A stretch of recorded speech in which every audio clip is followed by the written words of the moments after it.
రాజకీయ విమర్శలు చేయలేక ఇండ్లపై దాడి చేస్తారా? నెల్లూరు జిల్లా కోవూరు నియోజకవర్గం విడవలూరు మండలంలో మండల వైసీపీ నాయకుడు కాటంరెడ్డి నవీన్ రెడ్డి మీడియా సమావేశం నిర్వహించారు. అనంతరం నవీన్ రెడ్డి మాట్లాడుతూ మాజీ ఎమ్మెల్యే నల్లపరెడ్డి ప్రసన్న కుమార్ రెడ్డి ఇంటిపై దాడి చేసి కూల్చడం హేయమైన చర్య అని, విడవలూరు మండల తెలుగుదేశం పార్టీ నాయకులు మా నల్లపరెడ్డి ప్రసన్న కుమార్ రెడ్డిని విమర్శించే స్థాయి కాదని, మీలో కొంతమంది నాయకులు నిన్న మొన్నటి వరకు ప్రసన్న దగ్గర పనిచేసి ఇప్పుడు వ్యక్తిగత దూషణలు చేయటం సరికాదని, లేదంటే మీ పరిణామాలు వేరేలా ఉంటాయని హెచ్చరించారు. మాట్లాడుకోవడం అది మంచి సంస్కృతి కాదు. ఏదన్నా విమర్శలు ఉంటే ప్రతి విమర్శలు చేసుకోండి, కానీ ఇట్లా ఇళ్ల మీద పంపించి దాడులు చేయడము పద్ధతిగా లేదు. అది కూడా ఇప్పుడు దాడులు చేసిన వాళ్ళని వదిలే ప్రసక్తే లేదు. ఎవరెవరు ఈ మండలం నుంచి ఎవరెవరు వచ్చున్నారో అన్ని లిస్ట్ ఉంది. ఎవరెవరు దీనికి వడ్డీతోటే సహా చెల్లించేదానికి మేమైతే మటుకు కంకణం కట్టుకునే ఉన్నాం. నాయకులు షామినాలు వేసుకొని ఎగ్జిబిషన్లు పెట్టుకున్నాను మాట్లాడారు. ఒరే బచ్చాలారా, షామినాలు వేసుకుని ఎగ్జిబిషన్లు పెట్టుకొని చేసేది ప్రసన్న కుమార్ రెడ్డి కాదు. మీరు చేసిన భౌతిక దాడులను నియోజకవర్గ ప్రజలు ఉదయం 8 నుంచి సాయంత్రం 8 దాకా తండోలుగా వస్తున్నారు. ఎందుకంటే వాళ్ళ నాన్న కోవూరు నియోజకవర్గానికి 3 సార్లు, ప్రసన్న కుమార్ రెడ్డి 4 సార్లు నియోజకవర్గాన్ని పరిపాలించారు. వాళ్ళు ఎన్నో కుటుంబాలకి ఏదో విధంగా దోహదపడి ఉంటారు. ఆ అభిమానంతో నల్లపరెడ్డి ప్రసన్న కుమార్ రెడ్డి ఇంటికి చూసేదానికి, వాళ్ళ కుటుంబాన్ని పరామర్శించడానికి అభిమానులు వస్తున్నారు.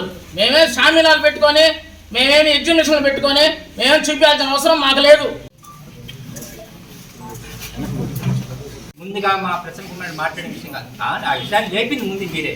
కాబట్టి ప్రసన్న గారు దాన్ని గమనించాలా. అదేగా మా ప్రసన్న కుమార్ రెడ్డి మంది అప్పులు ఇచ్చాడు, అక్కడ ఇక్కడ ఆమె చెప్తా ఉంది అంటే అవినీతి చేసి ఆయన మామూలుగా 6 సంవత్సరాలు 6 పీరియడ్లు దాదాపు అంటే 6 ఏళ్ళు 30 ఏళ్ళు. వాళ్ళ నాన్నగారు దాదాపు 3 సంవత్సరాలు 15 దాదాపు 45 ఏళ్ళు మంత్రిగా ఎమ్మెల్యేగా పనిచేశారు. మీరే చెప్తారు, మంత్రిగా ఎమ్మెల్యేగా పనిచేసిన వాళ్ళు ఎన్ని కోట్లు సంపాదించాలి?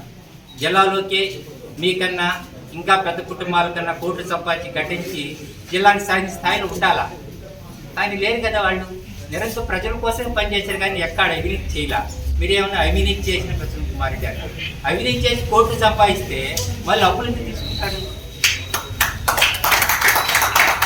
అవినీతి చేసి కోట్లు ఇన్నే 45 ఈ రోజు మామూలు మీకు తెలిసిన రాజకీయాల్లో 5 ఏళ్ళు ఎమ్మెల్యేగా పనిచేస్తేనే 4-5 కార్లు, 4-5 విద్యా సంస్థలు, 4-5 రాజ్యాలు అన్నీ కట్టించి 1000 కోట్లు సంపాదించి ఉంటారు మామూలుగా.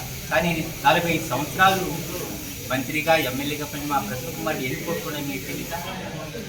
ఎన్ని కోట్లు అక్రమంగా సంపాదించారు మీరు చెప్పగలరా? ఎన్ని అవాస్తవ మాటలు మీరు మాట్లాడిన కారణంగా మా ప్రసన్న కుమార్ రెడ్డి మాట్లాడేటువంటి సందర్భంలో కొన్ని మాటలు దొరికిన రాజకీయాల్లో విమర్శలు ప్రతివిమర్శలు సహజం. ఎమ్మెల్యేగా ఉన్నటువంటి నల్లపరెడ్డి ప్రసన్న కుమార్ కుటుంబం మీద దాడి చేయడం చాలా బాధాకరం. ఆయన కట్టుకున్నటువంటి ఇల్లుని ధ్వంసం చేయడం చాలా ఇబ్బందిగా అందరికీ భావిస్తున్నారు. ఆ రోజు మా ప్రసన్న కుమార్ రెడ్డి గారు, ఆ తనయుడు నల్లపరెడ్డి రంజిత్ కుమార్ రెడ్డి, ఆ ఇద్దరు కూడా ఆ సమయంలో లేకపోవడం మా యొక్క అదృష్టంగా దైవజనంగా భావిస్తున్నాం. ఎందుకంటే అదే టైంలో ఆ అబ్బా కొడుకులు ఉంటే చంపేసేవారు ఖచ్చితంగా 100%.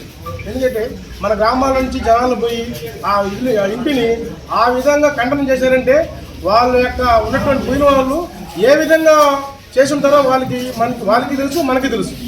ఆ విధంగా అంత ఇదిగా వెళ్ళి తాగిపోయి ఆ ఇంటిని ఖండనం చేయడం చాలా దురదృష్టకరం. ఇంకోటి ఏంటంటే ఆయన కుటుంబం నుంచి 45 సంవత్సరాలుగా ఎమ్మెల్యే పెట్టి ప్రసన్న కుమార్ రెడ్డి గారు ఈరోజు ఆయన బాధలో ఉన్నప్పుడు కూడా ఆయన చూడడానికి, ఆ ఇల్లును చూడడానికి ప్రతి గ్రామాల నుంచి వెళ్తున్నారు. వెళ్ళి ఆయన పరామర్శిస్తూ ఆ ఇల్లు కూడా ఇంత బాధలో ఉన్నారు సార్, మేము వెళ్ళిపోతా ఉన్నా కూడా ఆయన ఎవరిని కూడా పోనివ్వట్లేదు. అంత